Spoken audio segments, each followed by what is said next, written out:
aproximadamente 40 personas a la Argentina, donde nosotros, técnico, venía gente que enseñaba, porque a su vez compraron máquinas calcográficas a 5 colores, que algunos no sé si tendrán una lámina que se llamaba el aguatero, que con esa lámina hecha en agua fuerte inauguraron la máquina. Vinieron máquinas, vinieron ingenieros, vinieron técnicos, vinieron a enseñar a armar las máquinas, a arreglar las máquinas, y estas máquinas cambiaron incluso la vida de los operarios, porque hasta ese momento las máquinas anteriores eran calcografía húmeda. Entonces contrataban niños de 12, 13 años que se tenían que sentar en un pozo bajo la máquina para recibir la hoja de papel. En esos pozos había lauchas, era un estado tremendo. Estas máquinas nuevas que traen son calcografía en seco, o sea que no necesitaba humedecerse el papel, solo se humedecía como se humedece ahora en una humedad ambiente de determinada cantidad de días y en una temperatura ambiente. Pero en esa época el papel salía prácticamente mojado de las máquinas. Bueno, esta historia comienza el día que la gente de Grabado, nosotros siempre investigábamos de los italianos, porque en realidad cuando vino la revolución tiraron todo, sacaron, quemaron, desapareció, entonces era todo un enigma. Y en estas instituciones tan cerradas como en Casa de Moneda, con el tema de seguridad y la monedación y los secretos y demás, todo el mundo, los que quedaban, los más grandes, me contaban como en secreto las cosas. Digo, pero pasaron 30 años, o sea que no, porque las cosas, bueno. Y yo recién le contaba a Arnaldo que cuando yo entré en el año 2001, se había, por suerte, el Archivo General de Casa de Moneda se había quedado sin empleados. Estaba vacío. No vacío de papel, vacío de personal. Entonces yo iba y decía, ¿quieren que limpie un poquito? ¿Quieren que ordene? Pedía la llave y me hacía un festín ahí. Y me llevaba las carretillas de cosas para el museo.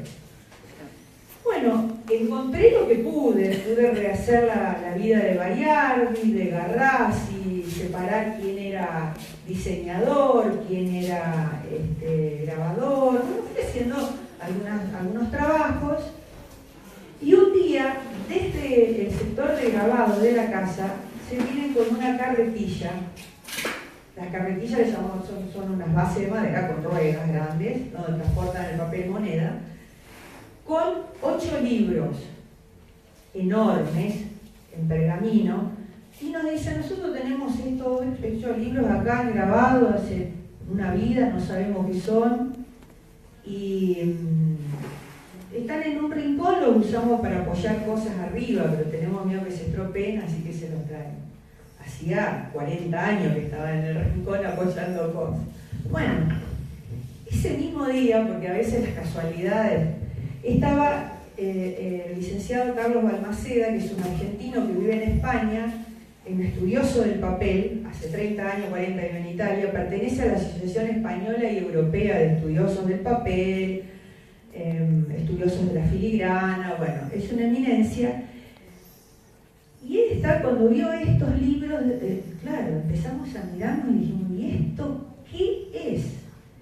Entonces él era muy amigo de la directora del Patrimonio en Papel de España, y la llama por teléfono y le pregunta, dice, no me digas que son los libros del fulano, que yo, dice, yo sé que existen, pero no conozco ninguna colección. Dice, son 8 tomos. Yo le digo, sí, acá tenemos los 8 tomos. A los 4 meses estaba la directora del Patrimonio de Papel en Buenos Aires consultando estos libros.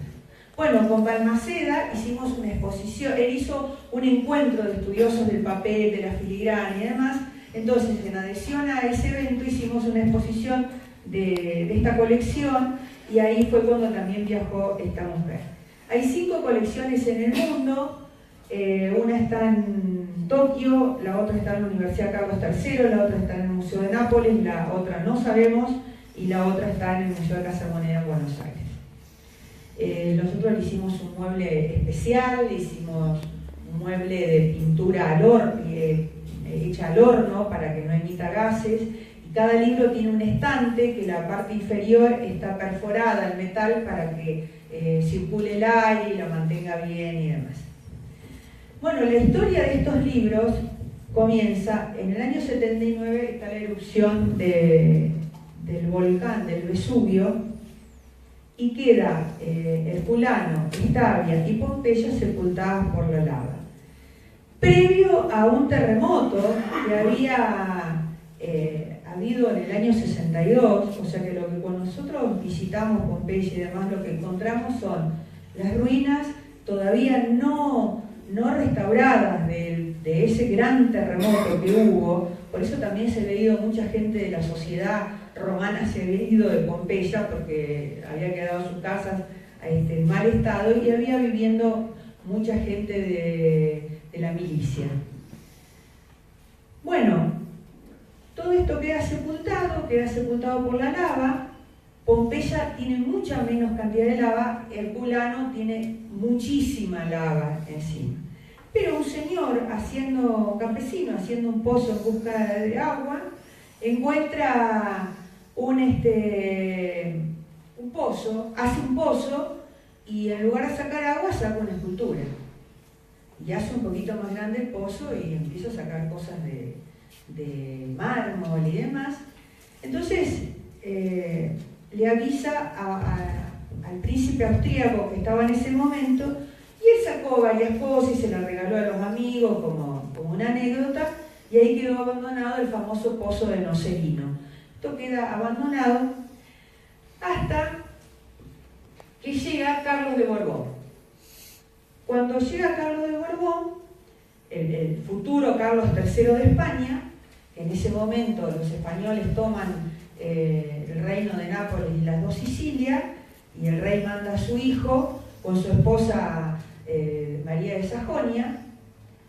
Le cuentan de estos hallazgos, de ese pozo, y él se convierte en un gran defensor de esta búsqueda, y también su esposa.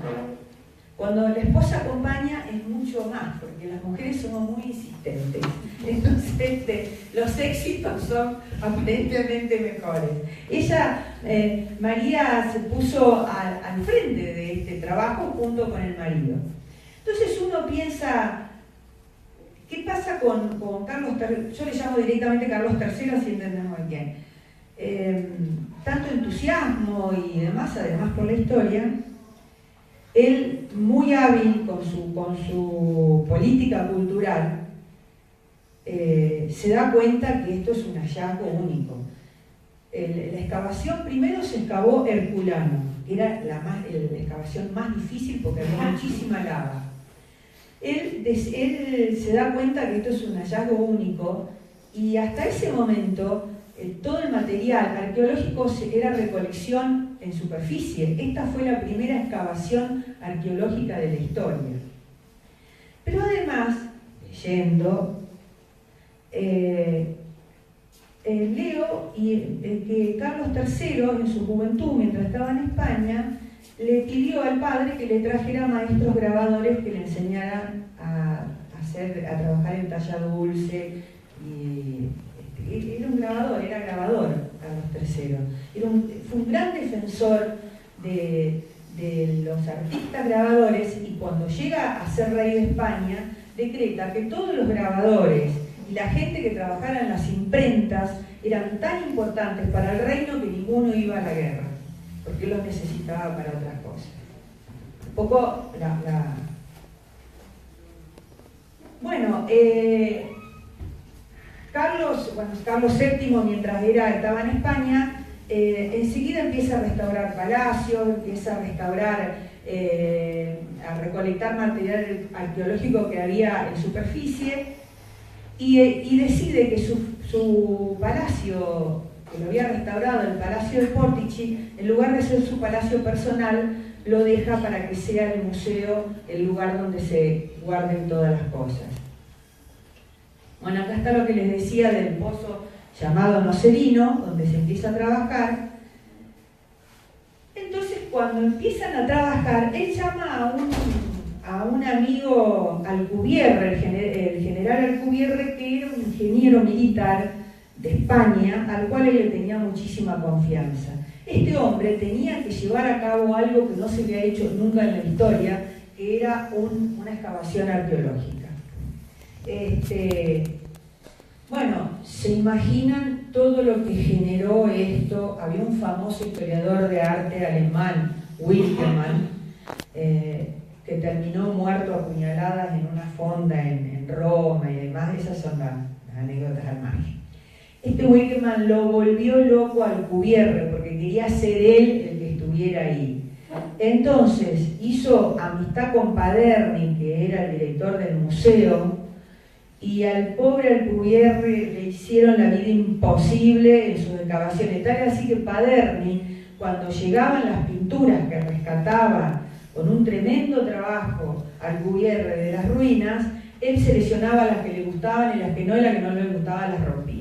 O sea, después del trabajo que significaba, porque la excavación fue tremenda, porque era a través de un pozo, bajaban, hicieron túneles y estaban todo el día ahí, comían y vivían los obreros, Alcubierre y los demás técnicos ahí. Entonces lo vivían difamando con escritos.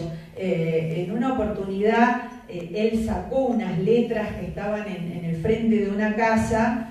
Entonces se reían porque le rearmaron lo que las letras decían de otra manera que era graciosa, tomándole el pelo que era tonto, pero Alcubierre en su diario dice, no, yo las encontré caídas en el suelo y mezcladas. Tenía que ir trabajando en ese pozo tremendo y defendiéndose de las calumnias de estos dos señores. Bueno, acá están los tomos de la Antiquità, son 8, están... la cubierta es de pergamino, el papel es holandés, le hicimos un estudio, lo hicimos en España, hicimos hacer un estudio de una partícula de papel, y fue, porque ¿qué hace? ¿Qué hace Carlos III? Lo primero que hace es formar una academia para que estudie los hallazgos y forma una escuela de grabado en Portici que trae los mejores grabadores a buril de toda Europa. Que los más famosos en ese momento eran los Morgan. Esta colección demoró muchos años en hacerse y uno se va dando cuenta de los primeros tomos a los últimos cómo va bajando la calidad de los grabados. De todas maneras son extraordinarios. Sí van a ser 40 volúmenes. Porque ¿qué pasa? Un volumen habla de los bronces hallados, hay 3 volúmenes de pintura, cada volumen es distintos temas, y el primero fue una especie de catálogo que hizo un monseñor, casualmente se llamaba Bayardi, el obispo que hizo ese catálogo, que en realidad todo el mundo lo critica y cuando yo lo leí sí, es un catálogo que no sirve mucho en realidad. Bueno, esta obra es el primer inventario de museo que existe, ya les decía, la primera... Más tarde. Perdón.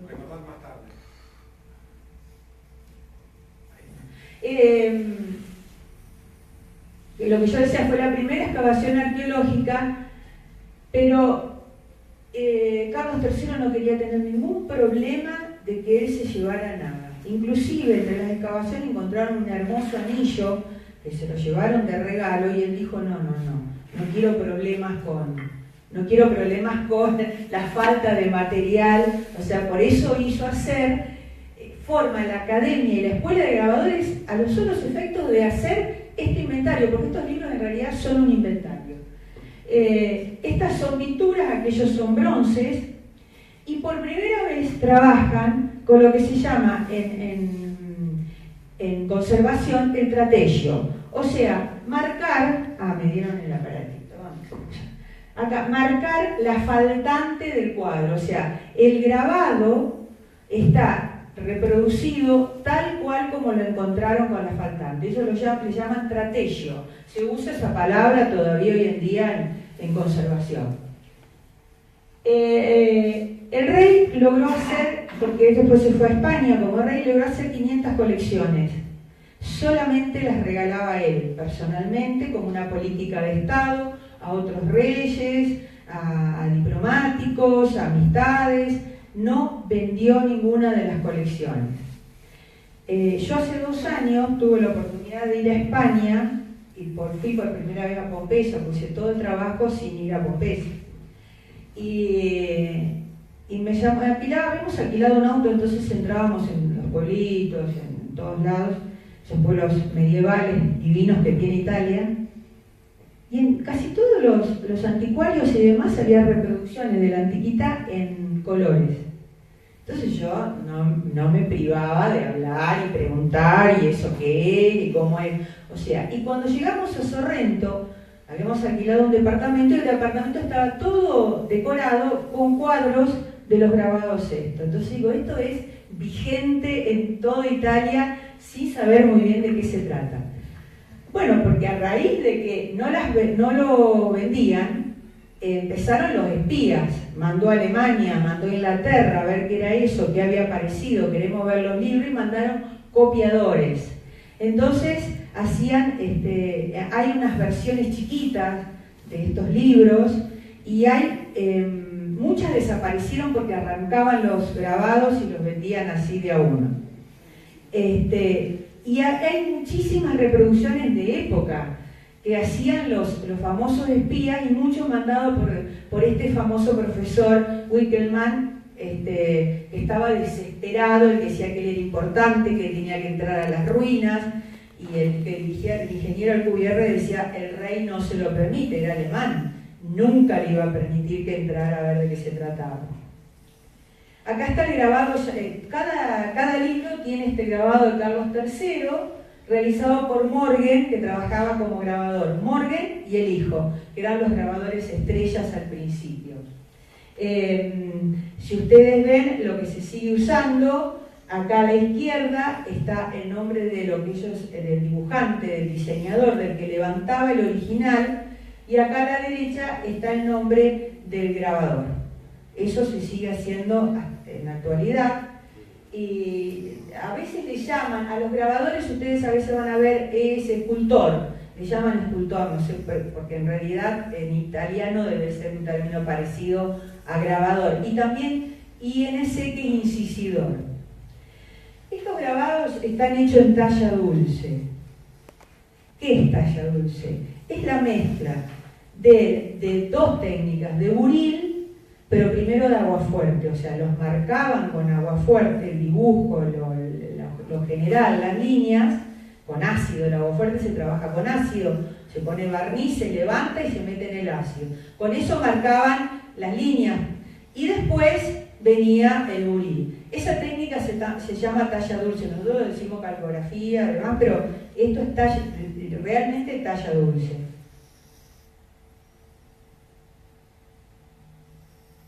Bueno, cada texto tiene, en tipografía está todo lo que sea letras, y en calcografía la letra capital, y todos tienen arriba una ilustración. Las letras capitales las hizo Noli, que era el arquitecto preferido de Carlos III.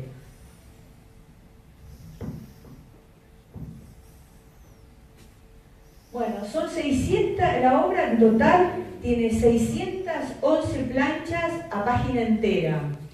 Y abajo te dicen cada una si está en tamaño original o en qué escala está. Está indicado perfectamente. Se trabajó sobre planchas de cobre. Esas planchas están guardadas en el Museo de Nápoles todavía por el temor a la reproducción, porque eso se puede seguir usando. Y son maravillosas. Uno mira esas estampas, esos grabados, y son increíbles, son increíbles. Bueno, acá hay un poquito de grabado, cómo interpreta el artista el original, cómo se trabaja, y una acotación al margen, que solamente Rembrandt y Durero fueron los que dibujaron y grabaron sus cosas, porque en general los artistas dibujaban, diseñaban y después tenían un orfebre que hacía la parte de grabado. Bueno, acá esta es una mesa de grabador de Casa de Moneda, lo ven a San Martín, ahí atrás y adelante. Más o menos de esa época de los italianos. La planchuela original, el dibujo calcográfico, un buril, el original, porque del original, de la foto, siempre decir, de la foto, de lo que van a hacer, se hace un estudio calcográfico ya de líneas y puntos de cómo lo van a reproducir después acá. Bueno, y acá tienen para que tengan una idea de la fidelidad, porque la talla dulce era la máquina fotográfica de la época, era lo más con más similitud se podía sacar a la obra original. Esta es la pintura de Pompeya y este es el grabado. Yo hice, no sé, como 200 comparaciones de originales con el grabado y en algunos hay pequeños cambios, pero producto de la cuestión técnica será cosas así, porque a veces cuando uno lo imprime no puede quedar el papel trabado en esas tramas, entonces algunas correcciones. Pero ustedes verán que la fidelidad es muy grande. Se le llamaba como... Bueno, y en esta escuela de grabadores crean, trabajando lo que se llamó la teoría de los trazos. Esta teoría es la que dice cómo se debe reproducir cada cosa y cada material. O sea, el acero o el metal se reproduce con una línea gruesa y una línea fina, el cabello con líneas, las caras o las pieles con puntos, con líneas entrecruzadas y puntos para dar los claroscuros. Bueno, estaba todo establecido de qué manera se tenía que reproducir cada material.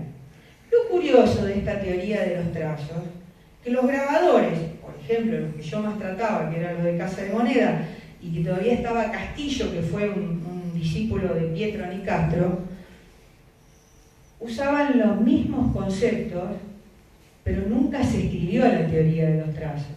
Siempre se enseñó de maestros a alumnos, y en la actualidad sigue vigente, y los grabadores no saben que existe la teoría de los trazos. Ellos saben lo que tienen que hacer y lo hacen, pero no saben que esto empezó allá en Italia y que lo establecieron.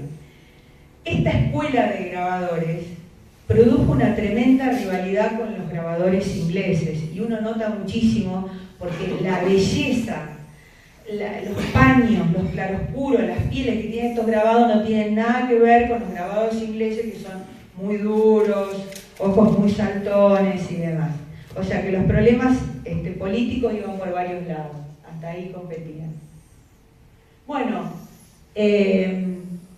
acá les pongo una comparación, pero ¿para qué llevaron la antiquitá? La antiquitá, cuando vinieron los grabadores y demás, la empresa trajo la colección para que la consulten y para que estudien de esos.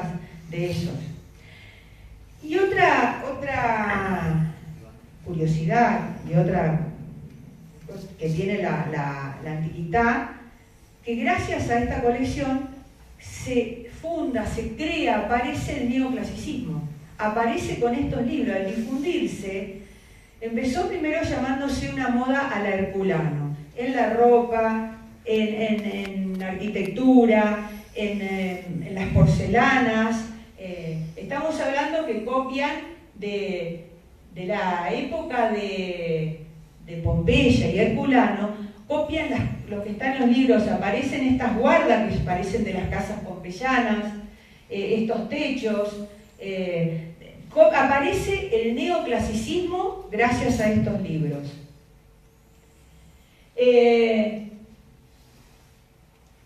Y acá empezamos a hablar qué injerencia tienen estos libros en Casa de Moneda. Porque no solo sirven a los italianos como consulta de técnica, sino también de iconografía. Porque ¿qué pasa? En esa época los italianos vienen con una formación del gobierno del duce.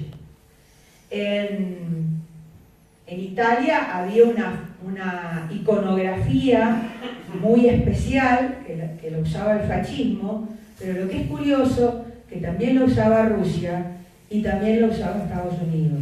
Era una iconografía neoclásica donde por un lado se destacaba el líder y por otro lado era, acá hay una frase que le escribe Pablo Vázquez, que es un doctor en historia que trabaja en el Museo Evita, en el Instituto de Investigaciones Históricas de Eva Perón, y habla de las estampillas y los valores de esa época, porque dice que esas eran imágenes muy fuertes que ejemplificaron un momento de transformación social, donde las imágenes de una revolución debían ser bosquejadas, con rasgos neoclásicos, a fin de dar certidumbre de continuidad y de imperio.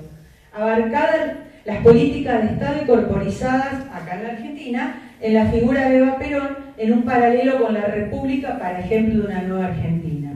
En Rusia era de otra manera, en Italia era el Duce, y en Estados Unidos, que estaban pasando un momento de crisis muy grande, usan porque estas imágenes dan imagen de fortaleza al Estado. Cada uno las usó dando sus mensajes.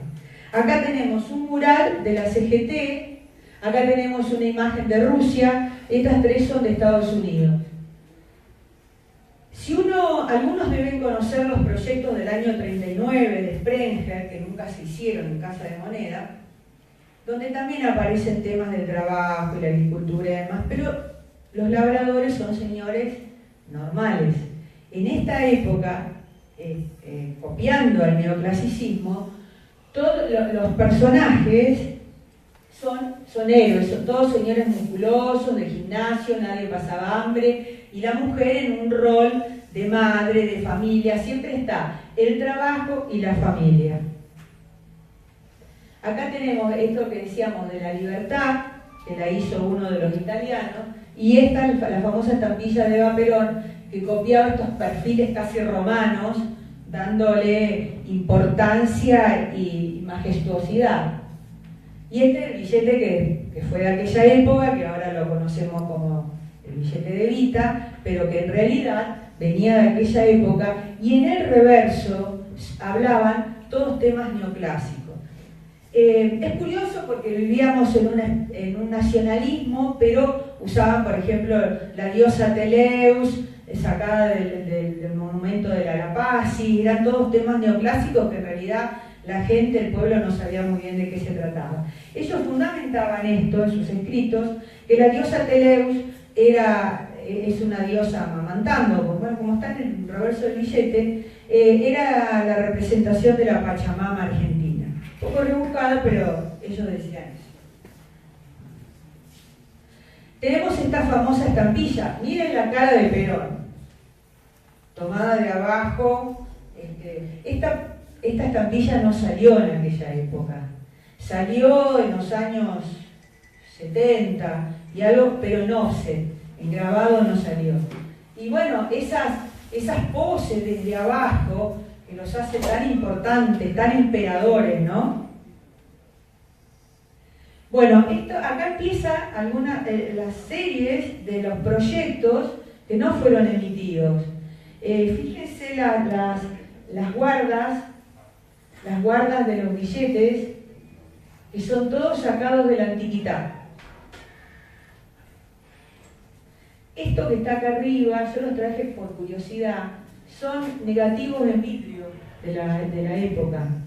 Y este es un negativo en vidrio que un diseñador me lo revistió y quedó en blanco, pero eso no están los negativos. Muchas cosas las encontré yo después de mucho tiempo porque estaban en el archivo de negativos en vidrio, que es muy difícil tocarlo y manejarlo porque se rompe muchísimo. Que lo traje porque es acá de la zona, el tronador. Otro proyecto que no tuvo éxito porque cambiaron. Miren este sembrador. Salió del gimnasio recién, pero es bien neoclásico. Es un dios griego. Y la imagen esta de perfil romano, digamos, y todas las guardas, y ¿cómo se llama esto? El cuerno de la abundancia. Hacían acá mucho hincapié en la agricultura. Bueno, y acá empezamos con el famoso billete de la justicia, que hubo varios proyectos. Este lo hizo CEPA, que terminó en el proyecto, en el billete que todos conocemos, de la justicia sin venda, pero tuvo varios antecedentes, no salió de una. Acá está la de Cerichelli, la justicia sin venta. Este es un estudio a grafito.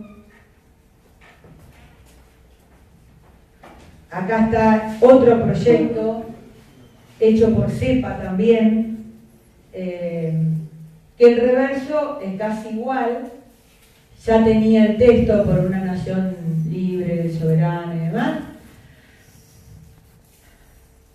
Acá tenemos otros grafitos. Para todo esto sirvió la antiquidad de inspiración y de consulta. Acá tenemos el grabado definitivo, el que hizo Cerichelli. Acá tenemos este proyecto que lo dibujó Garrasi, ese retrato de San Martín es extraordinario.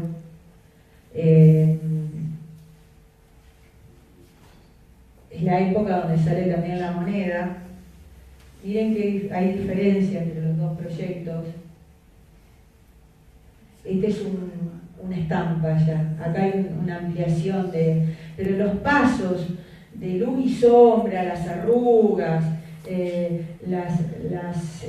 los ojos, el resplandor, da la imagen de una persona viva. Bueno, el famoso, que nunca salió este billete, el que venden por internet, lo recortan de una publicación que hizo Casa de Moneda como publicidad, está en calcografía, y lo recortan de ahí, que es el reverso del billete de San Martín. Acá tienen los estudios que fueron haciendo, espero para que se den fotos.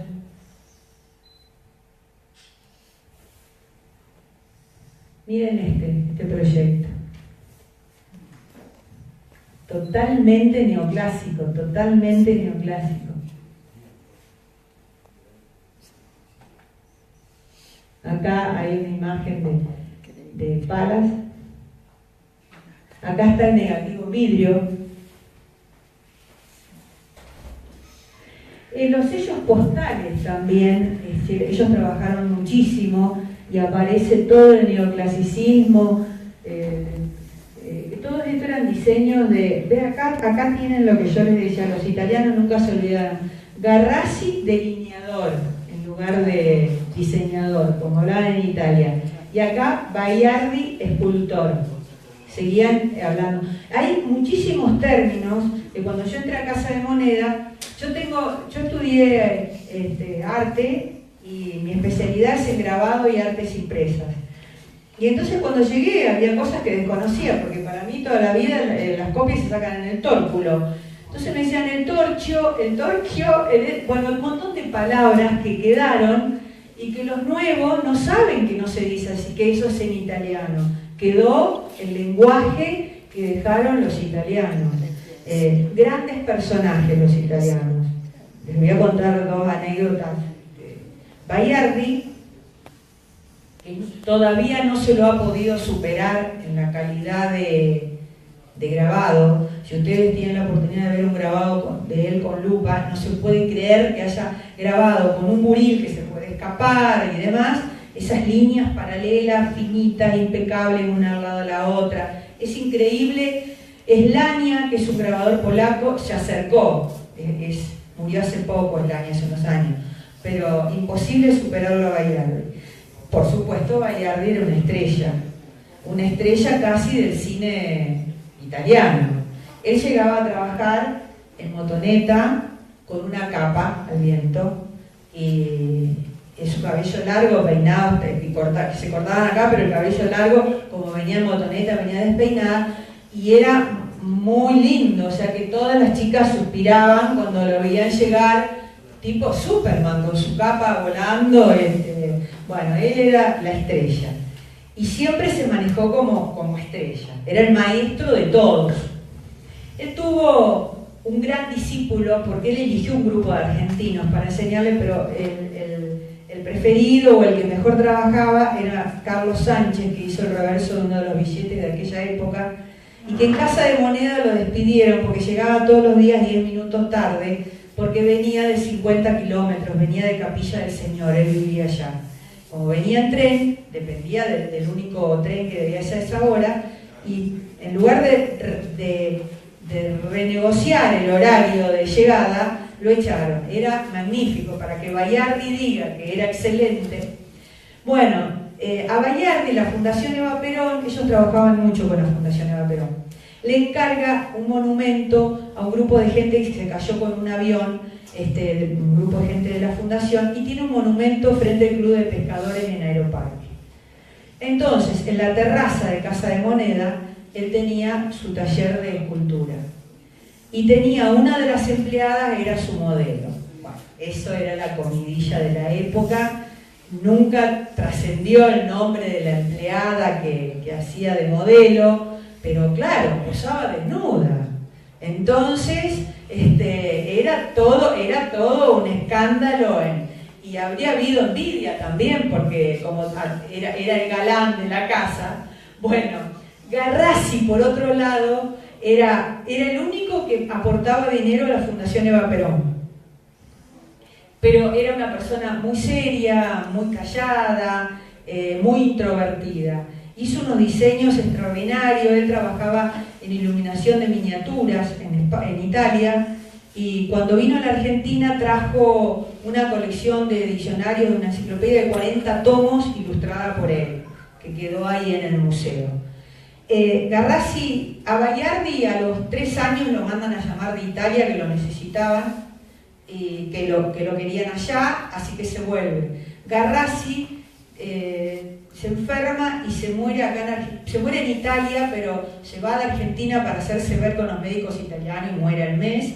Y Serichelli también muere muy joven acá. El que quedó fue el famoso don Pietro Nicastro, que venía el presidente de la casa y le decía: don Pietro, ¿cuánto falta para el billete? Él sin darse vuelta decía: el billete cuando está. Esa era la contestación. Así trabajaban los italianos, me encanta. Bueno, estas son perfiles de monedas de la época. La de San Martín se hizo en esa época. Bayardi, para hacer esa moneda, hizo una escultura más o menos de 70 centímetros, enorme, en plastilina, de San Martín, un busto, y de ahí después trabajó el perfil. Y la otra es de Eva, que se acuñó muchos años después, pero es de la época. Esta es una moneda de Perón que nunca se hizo, y quedó este bronce chiquito, que está un poco torcido y roto, pero que es el Perón de la estampilla y el Perón bien de líder. Estos fueron proyectos, voy rápido porque me avisaron que se me pasó el tiempo.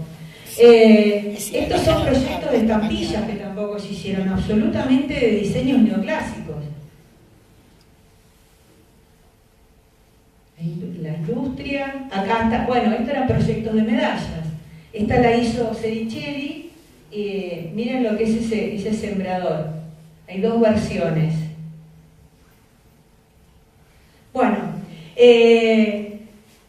me faltó acá la medalla de Perón, que no sé si la pasé muy rápido, también quedó el bronce y que la hicimos en el 2010, porque también era un trabajo de Garrassi y Bayardi impecable. O sea que la historia de la antiquidad, de esos libros, yo en el trabajo que hice también hice un estudio de los grabados, de los grabadores y demás, pero a ustedes lo que les interesaba era más la parte numismática, sirvieron muchísimo para el diseño de los valores de la época y el estudio de los grabados. Y en cuanto a conservación, nosotros sacamos la conclusión, porque los libros están impecables, que a pesar que estuvieron en un rincón amontonado con un montón de cosas arriba, lo que más estropea al patrimonio cultural es la mano del hombre. Como esos libros parece que mordían porque nadie los tocaba, quedaron impecables a pesar que no había ninguna precaución de cuidado y demás. Ahora sí, están en el museo, junto con otra colección que trajeron los italianos que es parecida a esta, pero que son de los museos vaticanos. Pero esta fue la obra magnífica. Si alguna vez pueden ir al museo, llamen primero y pídanle a Florencia que les muestre algunos de los tomos estos porque son extraordinarios, Muchas gracias.